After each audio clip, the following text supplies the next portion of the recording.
Hi guys, welcome to my channel. I'm Becca and today we're doing some repotting because I have a lot to repot. Where's my soil's out there. I did not prepare. I thought that I did. I'm not really gonna do anything intense with this, but I am, so I guess it is a little bit intense. I'm retraining it to be upright because it's been this and I don't like that. So I am going to use this leftover plank from a different plant that I got rid of and finally remove it from this. I don't even know what this is. It's been attached to this thing for a little bit. I'm almost to the end of my plant tape, which is very exciting because I've had this for like 4 or 5 years. No. It's definitely like actually 5 or 6 years because I've been living in Colombia for like 4 years. Yeah, it's been a very long time that I've had this. And it's nice because it's essentially reusable. Like you can just keep, if you have a plant that doesn't need a piece anymore, you can just take it and go put it on a different plant. So anyway, I have not had to rebuy it yet.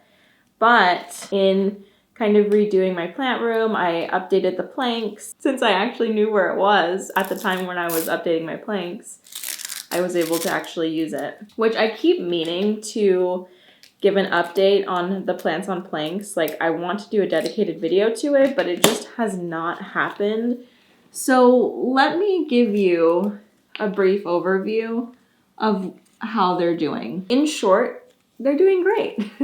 Long answer is a lot of my plants have not attached to the wood, but that has not been an issue before because the plants just having that support behind them, we're still able to grow quite a bit. And that's kind of just what I've been going off of. Like I've just been happy with that. My variegated epipremnum pinnatum actually did attach, and it's a plant that I'm in the process of trying to get rid of, and then I noticed that it attached and I was like, wait, should I not get rid of it then?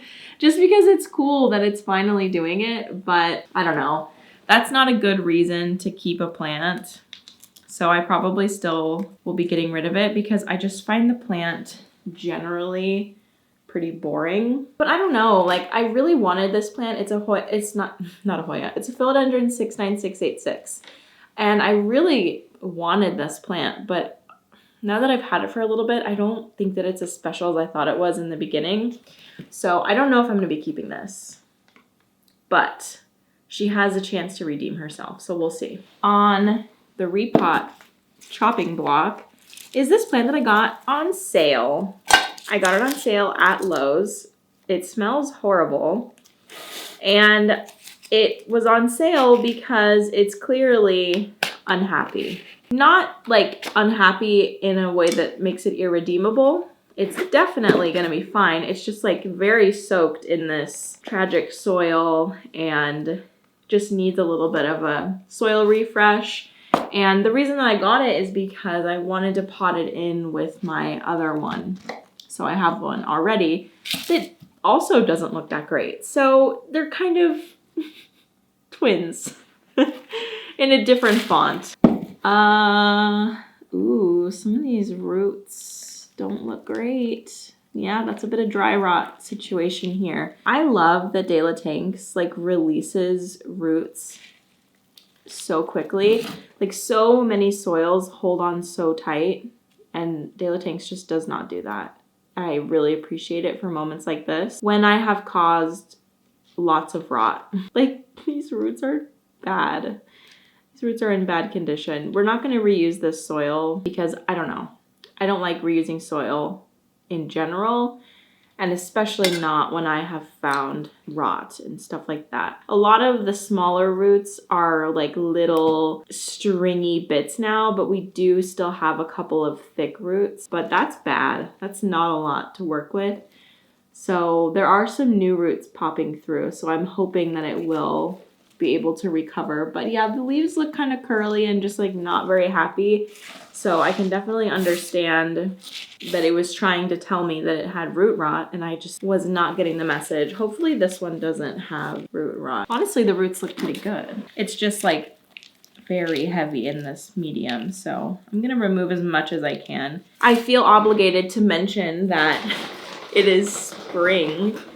I cannot believe that spring has come so early. And I feel like the possibility of a late snow or something like that is also off the table now. Although I'm not going to say that it'll never happen, because I think one year, a couple years ago, we had a really random snow like in April. But I generally feel like that's not gonna happen, and I have no reason to feel that way. Based on how everything is going, like all of the daffodils are up. I'm actually seeing some tulips now, which I did not know that spring bulbs came up like all at different times. Like you can kind of stagger them in your landscaping to have different bulbs blooming at different parts of spring, which is just so cool. So if you don't know the sequence, of course there's a lot of different bulbs within the sequence, but the most common ones that I see and have in my yard a little bit,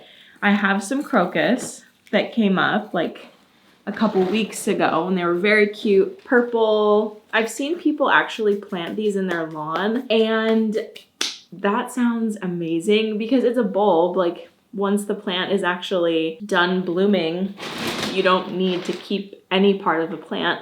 So well, besides like the part that's underground, so you can just like mow over it when it comes time to start mowing your lawn. And usually we don't start mowing until like late April, maybe. It would be kind of fun to plant a bunch of crocus in our grass someday. But okay, she's all done. We're taking an ad break because I want to talk to you about Upside, the free app that gives you cash back on all your normal purchases like gas, groceries, dining. We're actually sitting outside of a grocery store right now because I need to get groceries for the week. All you have to do is search up in your area, gas stations, restaurants, groceries, convenience stores, anything like that that you are already going to.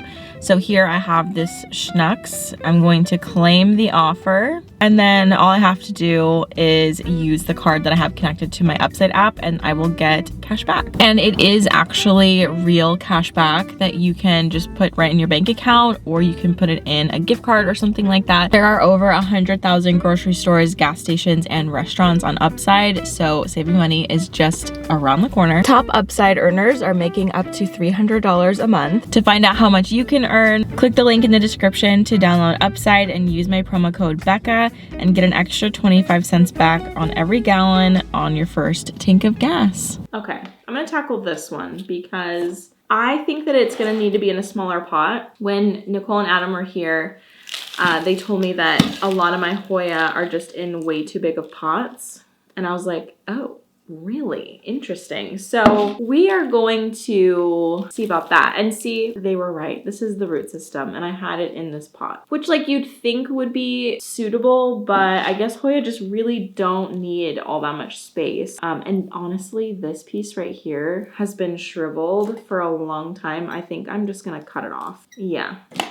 I'm sad to do that, but I think it'll be better for it. Like this is not good. I'm going to plant it in this pot because I want it to still be on the wall. So we've got to put it in a terracotta pot with a little lip, but we're just gonna plop her in, and I'm gonna focus on putting lots of soil on the top so that there's all that fresh nutrients for the plant. I think that this will help it to grow, because this plant has not grown for me in a really long time. Like it's been years since I've seen anything notable as far as growth goes. I have needed to repot this plant for years, and it's just been chilling in this pot that I bought it in. It's very sensitive.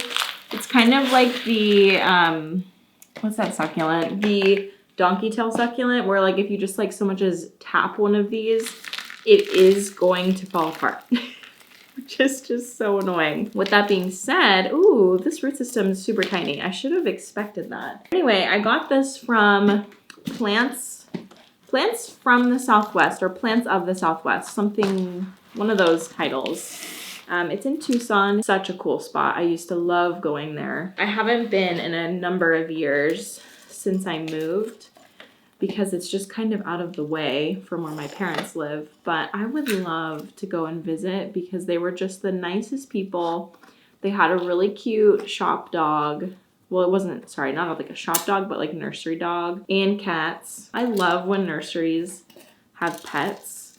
My local nursery here, Vintage Hill, has dogs, cats, and a bird. 2 birds, actually. This is in a much smaller pot than originally anticipated, but it just doesn't need anything bigger than that because the root system is super small. We are moving lightning fast through this repotting, and I'm very proud. I really am. I picked up this fittonia because you know me and my fittonia. I gotta have one. And I'm just a sucker for this specific one. They call it the stripes fittonia, and it's different from the fittonia that I usually like. And I was trying to figure out how they were different, and then I saw 2 of them. I took a photo. I'll put it on the screen. It's such a subtle difference in the veining, but I love this one so much more. If you remember, or if you listen to the podcast, me, Adam, and Nicole bought these pots because we were gonna get maidenhair ferns to put in them to see who could keep them alive the longest, because it's kind of like a self-watering pot. So I decided that we're going to put it to the test. I think Adam said that he would suggest putting like a wick or something in it, but there's no hole at the bottom of this pot, so I don't really know how you would do that besides drilling a hole, and I don't feel like doing that. So we're gonna first try this and just see how it goes. And there's no drainage, so, you know, it's not like my top suggestion to use a pot like this, but I feel pretty confident in my abilities to take care of fittonia, or at least I feel confident that I could just go get a new one if something went wrong, which is what I normally do. I love fittonia so much, and I love having them in my collection. They're so beautiful. But they are frail, and I think we all know that they tend to just like flop over and die sometimes. So with that in mind, stinky. With that in mind, we're gonna just see how this does in this pot situation. It's almost too big for this pot, but I'm gonna pack in as much soil as I can around the edges. There's not a ton of space. It looks very beautiful in this pot. I really love the way that it looks. What you do is you fill the bottom here with water. Ugh, it keeps making like a fingernails on chalkboard sound, and I hate it.